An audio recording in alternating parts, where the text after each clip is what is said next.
Cuarto segmento de este Ciudad Viva, transitando hacia las 10 de la mañana, vamos a conversar sobre libros y sobre historias, porque vamos a conversar de Fabuloso, Fábulas modernas para adultos confundidos, el libro de Martín Otegi, a quien agradecemos por acompañarnos. Por favor, agradecido soy yo. Además vengo de un bestseller como Gustavo Leal recién, así que estoy honrado. Así. Bueno, se puede... El hombre viene de sacar libro de oro, así que dije, bueno, no sé si se equivocaron o no en traerme a mí, pero aprovecho ya la volada. Se habrá para fabular también en la política uruguaya. Yo creo que tiene más material que yo para hacer fábulas, seguro. 1978, ¿usted cómo se define? ¿Millennial, centennial? No, millennial yo creo que no llego. No sé qué define a mí. Estaba ahí al borde de la generación X. Soy un poquito más joven que la generación X, digamos. Somos como una generación huérfana que quedó ahí en el medio. Bueno, eso es lo que dice un amigo mío, que nosotros, que tuvimos gran parte de la educación en la dictadura, usted no, porque es más chico, somos la generación perdida. ¿Puede ser? Sí, yo creo que estamos ahí, medio generación bisagra, por decirlo de algún modo. Pero no llegamos a esto de los millennials, no, me parece que no. 1997 empieza con escribir guiones, bueno, ha trabajado en publicaciones, actualmente está en Gigante, de La Diaria. Exacto. Escribe sobre animales que no hablan, dice la presentación. Sí. No sé, ¿eso lo escribió usted o alguien? Porque a veces la solapa de los libros aparecen en tercera persona. ¿Usted escribe en tercera persona sobre Martín Otegi? Fue como de común acuerdo con los señores de la editorial, pero el chiste ese lo puse yo, el de animales que no hablan, porque me pareció que venía al caso, no sabía si ellos lo iban a cazar eso, pero sí, básicamente casi todos los días me dedico a escribir sobre animales. Lo gracioso era que en este caso, en vez de encararlo desde el punto de vista científico, como es mi laburo usual, me había decidido escribir fábulas, o sea, básicamente relatos alegóricos de animales que hablan, en este caso. Las fábulas se pierden en el tiempo, ¿no? En la historia de la humanidad. Y son representativas de circunstancias, dan enseñanzas. Inclusive el libro empieza con eso, ¿no? Sí. Explicando qué son las fábulas. Sí, empieza con una especie de fábula en chiste. Las fábulas creo que encarnan defectos y virtudes, muchos de ellos que han permanecido a lo largo de generaciones y de civilizaciones, porque las fábulas más conocidas de hecho son las de Esopo, que tienen ya más de 2500 años y cuyo origen es un poco dudoso, porque no se sabe si realmente las escribió él o es como un compilado de distintas fábulas que él recogió. Pero sí me parece muy interesante digamos, la estructura de las fábulas, porque denota muchas cosas de la sociedad en la que fueron escritas. Y en este caso, las fábulas de Esopo, por ejemplo, que fueron fábulas hechas para adultos, no eran fábulas que en un comienzo tuvieran un objetivo moral. Es decir, el objetivo no que tuvieran una enseñanza moral, sino que eran fábulas que servían, yo qué sé, por ejemplo, para ganar una discusión, para, por ejemplo, ilustrar un punto. Y luego, a partir del siglo XIX, los victorianos agarran esas fábulas, las simplifican, las vuelven para niños, se convierte en un género para niños, no era para niños. Y ahí es donde entra más la parte de la lección o la moraleja. Los griegos lo que hacían es básicamente decir de qué se trataba una fábula sobre el final para que tuvieras idea de qué era cada una. Es después de que se le agrega como esa carga, que es la moraleja, que es un poco con lo que yo bromeo en el libro al hacer estas fábulas modernas. La estructura obedece a una tradición oral, se podría decir, ¿no? Sí. Porque viene de ahí. Sí, viene de tradición oral y de hecho son relatos muy breves, que eso está bueno cuando son tradiciones orales, no tener que hacerse, yo qué sé, no tener que digamos, recitar un libro de 500 páginas. Tienen, como digo, siempre una enseñanza que se desprende de eso, o tienen una lectura que se desprende de eso, y tienen un lenguaje muy sencillo también, que es otra cosa importante para la oralidad, ¿eh? 148 páginas son esto, se lee muy rápido. Se puede decir que aquí aparecen cuestiones de la sociedad común, problemas que tenemos los humanos, reflejadas en historias simples.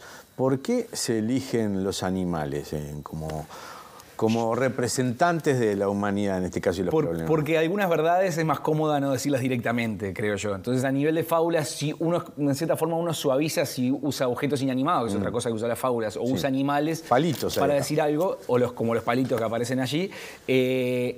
Porque lo que deben hacer los animales es básicamente personificar de algún modo vicios o virtudes, como decía más temprano. Y además porque las fábulas tenían un sentido humorístico al comienzo también. Y yo creo que si el humor es, como decía Schopenhauer, poner algo donde no va, bueno, este desplazamiento de poner animales diciendo cosas que en realidad deberían decir humanos o que personifican virtudes o defectos de los humanos, le da también un toque humorístico que es lo que yo buscaba y bueno, y lo que decía, originalmente el sentido que tenían las fábulas, ¿no? Todo autor también se dice que tiene parte de su historia personal cada vez que escribe, por más que sea ficción. ¿Hay algo de Martín Otegui? ¿Usted es un búho o un Otegui? No, creo que el búho es un personaje medio deleznable en estas fábulas. No deleznable, pero sí es un personaje un poco irritante. Espero no ser el búho, capaz que algún amigo o algún pariente me dice que sí, que al final soy el búho. Pero el búho ahí representa un poco ese deseo de fabular y dar lecciones de moral a los demás. Creo que no estoy en ese papel y con el libro tampoco intenté hacer eso. Es decir, si bien se llama Fábulas Modernas para Adultos Confundidos y trasluce algunas cosas que yo pienso... ¿Lo invitan a los cumpleaños a usted? No, me invitan, sí. Me invitan. Por ahora me están invitando a los cumpleaños. Al búho no lo invitan en los cumpleaños, eso es cierto, porque es un pesado que lo único que hace es dar lecciones de moral. Pero sí me parece que si bien deja de traslucir algunas cosas que yo pienso, invita a la reflexión de algunos temas modernos y por eso es el tema de que son fábulas modernas y no son las fábulas con las vicios y virtudes de los que hablábamos hace mucho tiempo, más allá de todo eso, no es que intentan cambiarle la vida a nadie ni le dicen a nadie cómo vivir. Son una punta un poco para reflexionar acerca de algunos temas que como sociedad, digamos, moderna nos toca encarar hoy en día. Sí, ahí está la historia de los palitos que hablábamos, que están en una caja, que uno de ellos dice que, bueno, aspira a algo más en la vida que estar ordenados ahí, ¿y qué pasa con él? ¿Eso es la sociedad? Eso, bueno, yo creo que eso de ahí es más bien una especie de reflexión sobre la necesidad de trascender de algunas personas. Ajá. Y la fábula, en cierta forma, lo que hace es poner al palito en su lugar en el sentido de decir, bueno, en realidad... todo es muy relativo, que esa es otra cosa que surge también de la lectura de otras fábulas. Todo es muy relativo y el objetivo, la necesidad de trascendencia en un universo azaroso y caótico no deja de ser una ilusión. Eso es un poco lo que quiere decir, porque al final el palito lo que hace es salir de la caja y su cabeza es frotada contra un borde de la caja de fósforos y tiene sus 10 segundos de esplendor antes de agotarse. Parece muy triste y deprimente así como lo cuento, pero bueno, tiene un costado humorístico también cuando se lee. También se señala ahí en esto de buscar la trascendencia que, bueno, más allá de que uno sea un chancho diferente, con una tarjeta...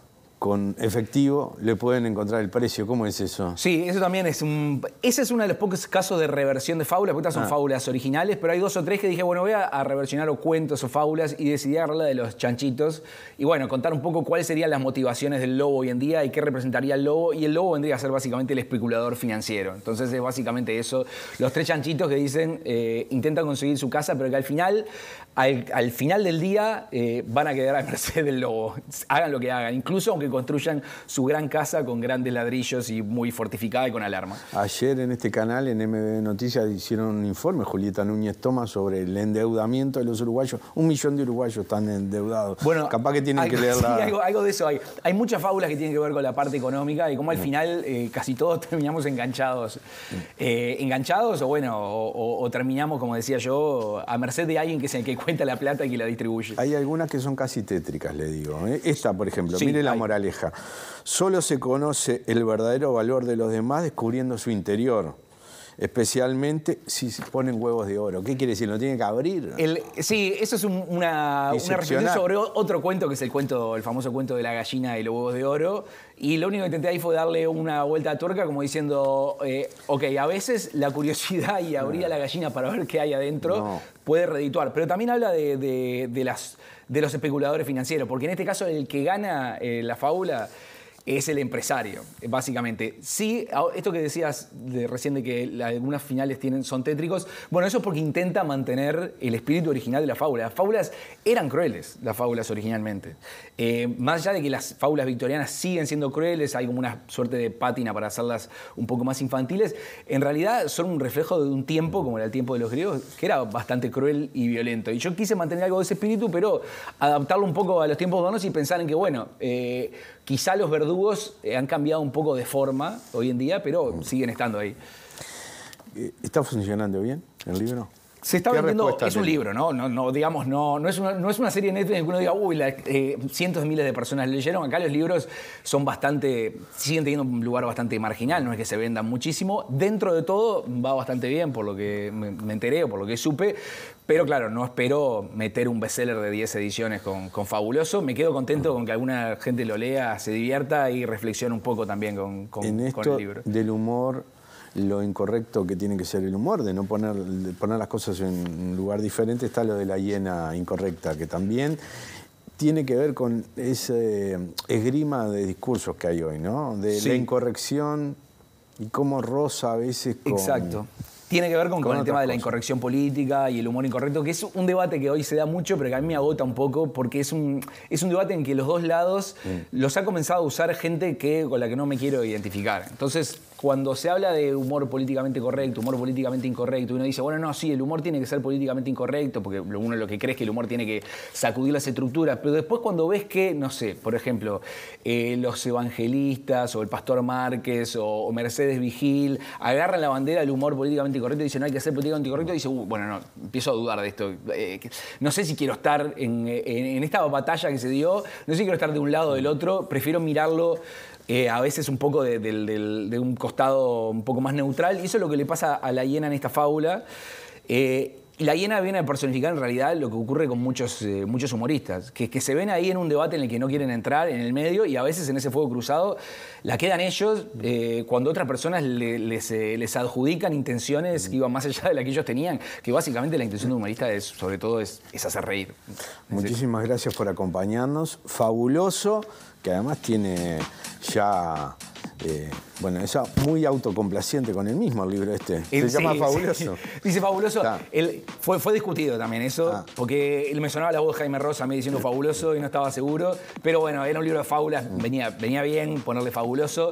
Y bueno, sí, está bien. Si la gente lo quiere interpretar como que el libro se considera a sí mismo fabuloso, quizás sea un gancho para que lo compren más. Muchísimas gracias por... Por favor, gracias a ustedes. Fue un gusto haber tenido esta conversación. Nos vamos al móvil con Juan Pablo. ¿Dónde